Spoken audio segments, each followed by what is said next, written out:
Springtrap! A horde of the Balloon Boys emerged from the cave, shaking back and forth on unsteady feet, their pointed teeth chattering loudly as they wobbled forward with staring eyes. Not again! I hate these things, Jessica cried. You and me both, sister, you and me both. Up top! Can't high-five me up top because you're a fictional character. Hello, Internet! Welcome to Game Theory, where...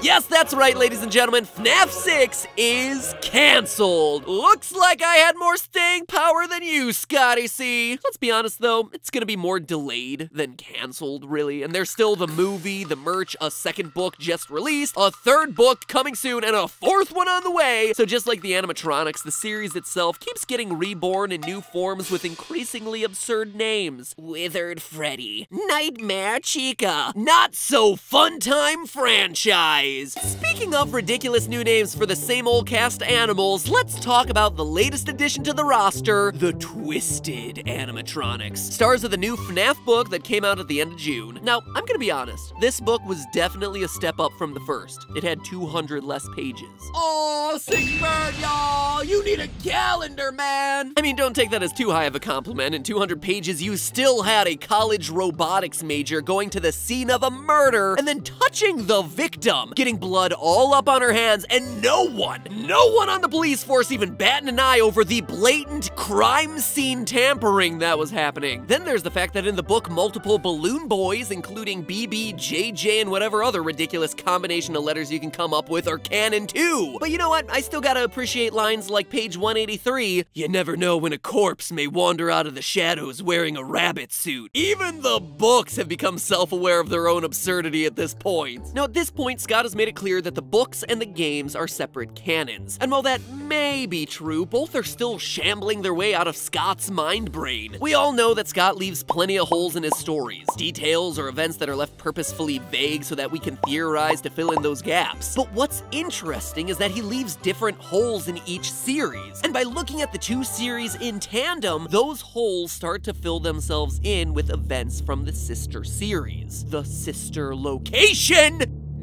No, just no. Anyway, reading Twisted Ones was like reading the crib notes for Sister Location, because a lot, and I mean a lot, of that game's weirdness became more and more clear as I turned more and more pages. So FNAF 6 may be dead, but we're gonna go back to beat the dead horse animatronic that is Sister Location. Can we name it Horsey? Horsey, the dead horse animatronic, and we just beat it every time we do an episode about one of these games? Great. Dead horse animatronic Horsey one final time, because thanks to the Twisted Ones, we have all the information we need to help that game make just a little bit more sense. First, how do we know that this book is anywhere close to related to Sister Location? Well, it's easy. The answer's in the title, The Twisted Ones. The recurring threat in the book are these so-called twisted animatronics. But even though we're supposed to think that this is a new breed of killer robot, they're not. Not at all, in fact. We've seen them before in Sister Location. Check out this description and let me know if it sounds familiar. Page 90. The creature had no fur and its face was smooth. It had a short muzzle and oval ears sticking out from the sides of its head. It had the general appearance of an animal's head, though much larger than the animatronic animals from Freddy's. Running down the center of its face was a long, straight split, exposing wires and a line of metal frame. A thick plastic material was stuck to the face in large patches. So the twisted animatronics have a plastic-like covering and a face that splits open. It certainly sounds like the aesthetic of the Funtime animatronics, but it doesn't stop there. These guys were built to be big because their mission is to capture children, like Pokeballs, out for revenge. Page 140. Freddy's face slid across the bed like a python. His head lost its shape as it folded outward, taking hold of her feet and beginning to swallow, moving slowly upward as she fought not to scream or fight, his cheeks and chin dislocating further. It no longer resembled a living thing. Before she could struggle further, her arms were pinned to her side, trapped inside the thing. Only her head remained free. She gasped for a last breath, then was violently scooped up, consumed by the creature. She done got scooped. Then, a few pages later, she was inside a cavity made for a human being, but the suit was moving with complete autonomy. In case you've forgotten, this is exactly what we see in Sister Location's hidden animatronic blueprints, oversized robots with special containment features to lure in and trap small children. Even the description for how people get scooped into the animatronics is reminiscent of Sister Location's horrific ice cream minigame with Baby. Page 92. The animatronic's arms lifted and its chest opened like an iron gate. Its metal pieces slid out of place to reveal a dark, gaping pit where sharp spikes and spring locks were just barely visible. It was a trap, waiting to be triggered. She beat against its bent and damaged arm, but the other arm steadily forced her closer to the chest cavity. So why does any of this, and the Twisted Ones as a whole book, matter in the context of the FNAF games? Well, in the opening sequence of Sister Location, we hear that the Funtime animatronics were built by William Afton. With all due respect, those aren't the design choices we were curious about, Mr. Afton. A guy who, up to that point in the series, had only been named in the first book, Silver Eyes. By the end of the book, we learn that William is Purple Guy, the killer who kidnaps kids while wearing a golden Bonnie suit. But Silver Eyes also introduced us to other important characters for the FNAF series as a whole, including Henry, no last name given, William's partner and the more creative half of the company, the one who actually created the animatronics. So after reading Silver Eyes, we were left with William, the business guy who doesn't create robots but does kill children, and Henry, the creator who does create robots but doesn't kill children. Got all that? Good. Now, in my FNAF 5 Decoded video, I drew parallels between Henry and a mysterious figure that we saw during a secret cutscene of FNAF World, both of whom create animatronics and commit suicide. Long story short, in the game, he ends his own life because he created Baby, a robot that he's ashamed of. In the book, why Henry kills himself is still a big part of the mystery. Now, if you want more information about the parallels between these two characters, click the eye icon in the upper right-hand corner of the screen because I go more in-depth there. But after that video, it seemed like a lock. We finally had some solid leads as to who these key players in the games were, and the clues were coming from Silver Eyes. But then that opening cinematic from Sister Location played the first time we all booted up the game. Afton acknowledged that he was the one who created the new robots, and everyone, including myself, was like, well, there went that theory. Afton was supposed to be the business guy, not the creator. So if he's the one who builds animatronics in the game, then Henry must not exist in this universe. Scott had pulled the wool over my eyes, or at least retconned huge parts of his story to keep me off the scent once again. Except not. The theory was right the first time. The Twisted Ones book confirms that both Henry and William Afton create animatronics, with the originals being built by Henry and the twisted Funtime style animatronics being Afton's. On page 92 of the Twisted Ones, we see the main character Charlie, daughter of Henry, talking about one of these new animatronics. Whoa, the hardware, the joints, it's older technology. Maybe he made them earlier?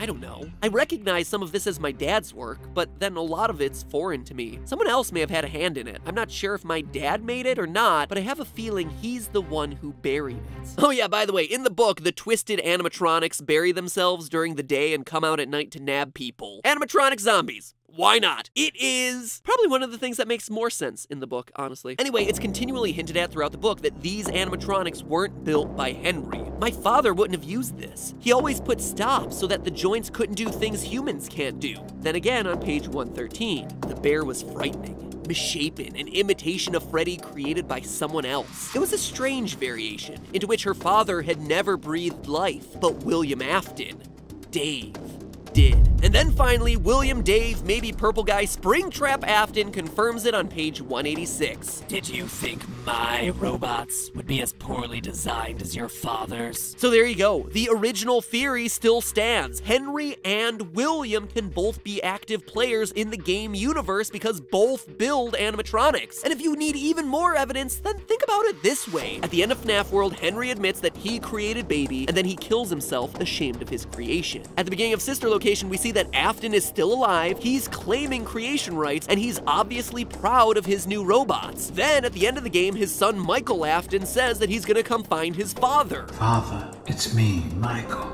I'm going to come find you. Thus, William is still alive, Henry is dead, but both must be a part of these games. And that's an important detail to solidify because the book also confirms something that FNAF theorists had been speculating about since the release of Sister Location. One of the weirdest details from that game was hidden in Funtime Freddy's room, where a map of FNAF 4's house was above and directly connected to the map of the Sister Location facility. It was also something that was hinted at throughout the Silver Eyes novel. Again, something that I covered in a previous theory, linked via those iCards in the upper right-hand corner. But Twisted Ones not only confirms this underground bunker for Sister Location exists, it also confirms whose house it's built under. Henry's.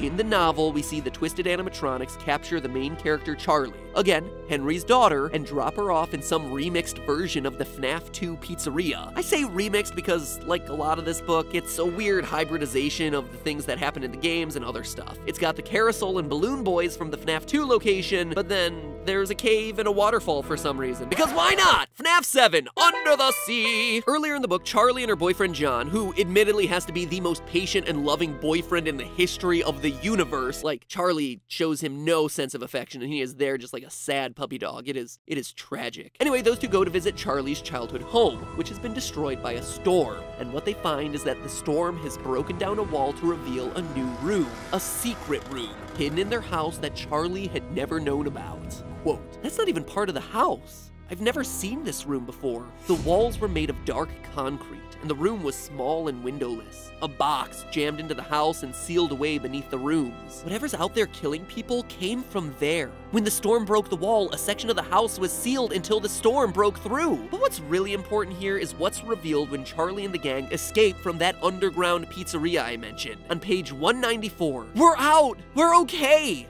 Don't you see where we are? She whispered. Slowly, she walked the length of the room, gesturing to the 4 enormous pits in the floor, one of which contained a headless, half-buried robot. John, this is my dad's house. It's the room we found. They escaped upward out of the underground pizzeria and wound up in Henry's house.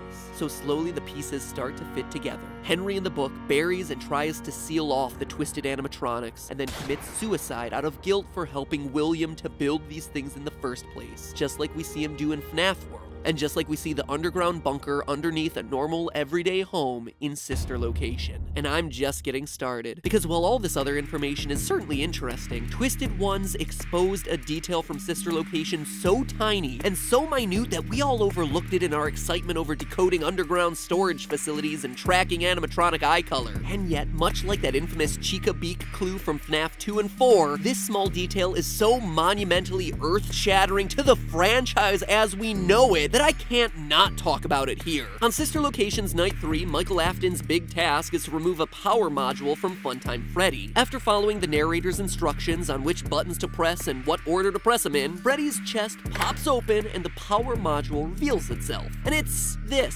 little blinking black dot, oddly unconnected to literally anything else in the animatronic, and in a pretty unusual place, just kinda stuck on, slightly off to the side. I remember thinking at the time that this was an odd design choice for something that was supposedly powering the whole animatronic, but meh, how would I know? No one, and I mean no one, called this thing out, considering Night 3 in general was just kinda forgettable, overshadowed by the misery that was the Spring Lock challenge on Night 4, and the fascinating map Easter eggs hidden on Night 2. But of course, this is FNAF. And no detail is too small in this series, and Twisted Ones blew the lid off this disc's true purpose. Its little mystery being so important that it's the reason they're called the Twisted Ones in the first place. Stick with me now, because I'm not making any of this up. That little device from Sister Location is actually a mind control disc. Pause for all the stunned gasps and requisite eye rolls. I don't blame either of those reactions. Let me explain. Throughout the book, anytime the Twisted animatronics show up, people start to feel weird side effects. Page 91 and 92. As her hand touched the creature, a wave of nausea hit her, but it lasted only a split second. Something else about it had transformed at the same time. Its artificial skin took on a luminescence, and its movements were fluid and sure. Its casing suddenly appeared to have skin and fur, though they were blurry, flickering like a trick of the light. Now, after destroying one of these Twisted animatronics, Charlie and boy toy John discover a weird object embedded in the machine. Quote, it was a flat disc, about the size of a $50 coin. She held it up to her ear. Wow, that's really high-pitched. I can barely hear it. The sound is why you feel sick. It emits some kind of signal. It changes what those things look like. It changes our perception of what they look like, Charlie corrected. Freddy's image flickered like static on a television screen. The color faded from his fur, then everything that made him Freddy winked out, leaving only a smooth plastic figure in his place. It looked like the rest of the animals in the room, a blank mannequin stripped of its characteristics. These aren't made out of fur and fabric. They're made by us, by twisting our minds. You shot the chip, you killed the illusion. Twisting our minds, you say? Roll credits! Now, for as ridiculous as a small disc that emits sounds that gets your brain to change the way it perceives the world around you sounds, it's actually kinda based in scientific fact. The brain is constantly having to process tons of information, so it is always looking for shortcuts. For instance, if I show you this text, you're probably going to be able to read it really quickly, right? It's because the brain isn't reading text by individual letters, but rather by the context of the other words around it, the way it expects the sentence to go, and making guesses off the most frequent short words that it sees on a day-to-day basis. The same is generally true in visual perception. Without going into detail here, it's how optical illusions work, and there's been plenty of research on how the brain fills in visual gaps that it experiences. So the idea that a disc is shooting out sounds that distract you, and thus cause your perception of reality to change to stuff that you're actually more familiar with isn't as far-fetched as it might seem. At least, not as far-fetched as robots haunted by dead children getting into an all-out rumble against other animatronics built to vor unsuspecting victims, which is literally a thing that happens in the climax of this book, not to spoil it or anything. And of course, it probably goes without saying, but these little mind-controlled discs were created by none other than dear old dad, William Afton, page 99. There was writing along one edge. She had to bring the piece of plastic close to her face to make the letters out. They were tiny and written in an old-fashioned flowing script. They read, Afton Robotics, LLC. Charlie dropped the disc immediately. Afton? William Afton. That's my father's old partner. That's Dave's real name, John finished. I thought he was just a business partner for Freddy's, she said slowly. I guess he did a bit more than that. So why and how does this matter in the context of the games? I actually think it has the potential to explain a lot. First, from the book. So the animatronics aren't changing shape, we're just being distracted. What's the purpose of that, though? To earn our trust, to look more friendly, to look more real, to lure kids closer. And that's something we definitely see at play throughout Sister Location. It was even in the hidden animatronic blueprints that we discovered. Weird technology put in place to lure and trap kids. Now, this is speculation, but remember Sister Location's secret control room that allowed us to observe the crying child's bedroom, as well as other key locations from FNAF 4? On the map, they were labeled as observation rooms. Could that be what William was observing? The effects of his mind-twisting discs on children. Could FNAF 4 not have been a dream, a nightmare, a hospital hallucination, whatever, but rather the twisted dreams generated by these distraction discs? But even beyond that, I think these discs explain a topic that I have actively avoided throughout all my theories on this series. The Phantom animatronics from FNAF 3. Remember way back to FNAF 3 when this was supposed to be the final boss battle? There was only one real animatronic out to get you, Springtrap. All the other main jump scares were hallucinations, in a building that had a high-pitched whining noise the whole time. And especially when it came to the puppet attacking you. Weird that these hallucinations are happening around a time when there's high-pitched noises around, like these discs emanate. And notice that the ventilation in the game would only tend to drop after you had been scared, not before. It's as though these hallucinations aren't coming from a lack of oxygen, like Phone Dude says, but rather from some other source. A disc specifically designed to manipulate your mind and bring forward all the horrific memories that you have buried in it. And regardless of whether you think Springtrap is Michael Afton or William Afton, which is honestly a theory for a whole nother day, one thing you can't deny is that these discs, Springtrap, and the Afton family are all connected, meaning that their use in a game where you're coming into direct contact with a giant golden bunny definitely makes a whole lot of sense. Could they also be the explanation for the other random Easter eggs we've seen throughout the series? The Lolbit mask, and the Mini Rena's random appearances in the control room of Sister Location. The Phantom Freddy and Phantom Bonnie from FNAF 2. I mean, the FNAF 2 location does make an appearance of sorts in the book, with the discs hidden in the lights of the building. Maybe even the hallucinations of It's Me way back in FNAF 1. The ramification of discs like this changes everything, and we physically see them present in Sister Location. So even if Scott is tired of the franchise, that doesn't mean it has to end without the answers that we've all been waiting for. You know what? I'm here for you to try and put together this mess of a puzzle as a community of theorists. There's still plenty more to speculate about as the Twisted Ones opens the door to even more interesting and even more absurd ways of maiming and murdering torturing children with Chuck E. Cheese-style robotics. And I haven't even gotten to how I think the main character of the book series is probably a robot. But again, those are all theories for other days. In the meantime, remember, that's just a theory. A game theory. Thanks for watching. You know, at this point, FNAF is 3 years old. 3 years. That means most of you younger fans of the series are probably hitting that special time in your life where hair starts to appear in places that it never used to before. Like in between your eyebrows, fusing them together to form the much dreaded unibrow. Take my advice, this is for your own good. Don't be like me. Don't make the mistake and think that a unibrow is okay. Unipat was a dark, dark time in my life that I choose to forget. No, learn from my mistakes and do the right thing. Get to shaving, my friends. Dealing with awkward body hair sucks, so why make the shaving process suck too? Treat yourself to the club. Dollar Shave Club, literally the best, easiest, and cheapest shave you will ever have. Why is it the best? Because their executive razor rocks. Metal and firm, standing head and shoulders above the flimsy plastic store razors that cost you even more. Why is it the easiest? Because screw having to put on pants and go out in public. Stay hidden away from the world while new razor heads and shave butter get delivered right to your door. No human interaction necessary, which is great for all you introverts watching right now. And why is it the cheapest? Because for a limited time, new members get their first month of the executive razor with a tube of the Dr. Carver's shave butter for only $5, and with free shipping. After that, razors are just a few bucks a month. That is,